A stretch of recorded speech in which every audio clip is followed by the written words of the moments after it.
Bonjour à tous. Il y a un interdit que nos sages ont institué dans la Gemara Masechet Betzad, Daf Lamed Vav, qui est de ne pas danser pendant Shabbat, de ne pas taper des mains pendant Shabbat, de ne pas faire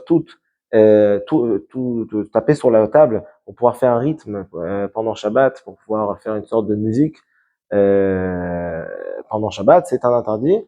La Gemara explique que faire toutes sortes de rythmes, toutes sortes de musique avec nos mains, et à plus forte raison, bien évidemment, de jouer des instruments de musique, même s'il y a aucun, et même si c'est pas du tout électrique et que c'est totalement mécanique, tout cela est interdit, midera banane, de peur qu'on en vienne à faire un instrument de musique entièrement ou bien réparer un instrument de musique qui est déjà existant. Et bien évidemment, réparer un instrument de musique, c'est interdit pendant Shabbat, puisqu'on fait un ustensile, et faire un ustensile pour Shabbat, c'est interdit. Tosfot écrivent qu'aujourd'hui, on n'est pas du tout connaisseur dans dans le fait de construire des clés ou de réparer des clés. C'est que certaines personnes qui ont la capacité de faire ça. La majorité des gens n'ont pas la capacité de faire ça. Donc aujourd'hui, cet interdit euh, n'est plus euh, n'est plus en vigueur. C'est l'avis de Tosfot. Et de l'autre côté, le Bet Yosef, le Shulchan Aruch, c'est-à-dire dans ce livre Bet Yosef, écrit que de tous les autres poskim, on voit que même aujourd'hui, qu'on n'est pas connaisseur dans le fait de réparer des ustensiles, il y a quand même un interdit cet interdit reste tout de même en vigueur. Et effectivement, le Shulchan Aruch tranche dans Shulchan Aruch Siman Shin tête que même aujourd'hui, c'est interdit de taper des mains pendant Shabbat en faisant un rite, bien évidemment.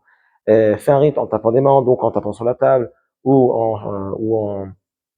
par tout autre moyen, c'est interdit pendant Shabbat, si ce n'est qu'on fait d'une manière différente. C'est-à-dire qu'on va taper avec le dos de notre main sur la table, taper avec le dos de notre main dans l'autre main, toutes sortes de changements pour pouvoir faire un rythme par rapport à ce qu'on a l'habitude de faire pendant les jours de la semaine. Là, ce sera permis pour le Shulchan Aruch, et comme ça, c'est la halacha aujourd'hui pour les Sfaradim. De l'autre côté, pour les Ashkenazim, le Rama dit que la coutume des Ashkenazim est effectivement de compter sur l'avis de Tosfot qu'aujourd'hui cette interdit n'existe plus et de pouvoir, oui, taper des mains sans aucun problème, même d'une manière normale, taper des mains, danser, etc. Et comme ça, c'est la coutume des Ashkenazim de nos jours.